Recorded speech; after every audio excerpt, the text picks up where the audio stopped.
Do you actually think that it's easier to make a testing tool that incorporates model-based approach at a lower level of abstraction, like at the unit level or integration level, than going directly for system level models?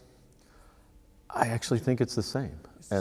In fact, so you mentioned the textbook that Paul and I wrote, and I should emphasize, we wrote it because we didn't have one for a class. So we didn't want to write a book, in fact. We had this class and we didn't have a book, so yeah. He twisted my arm until I agreed to help him write the book. But a major theme in that book is that there's really no difference between system testing and unit testing. Okay, it sounds kind of strange. The reason is, in our book, the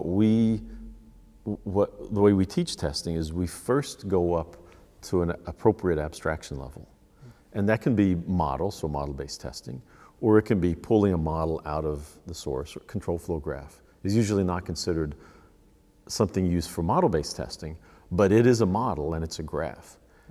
And from a test design perspective, designing tests to cover, or designing the abstract tests to cover a control flow graph is no different from designing tests to cover a UML state chart or a collaboration diagram, which is at the very high level, or a graph derived from a use case, right, which is generally at the requirements level.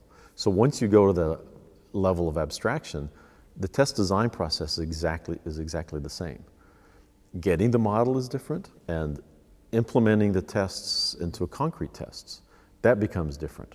But the test design process is the same. So from my perspective, once we separate out the test design from test implementation and model creation, then it doesn't matter.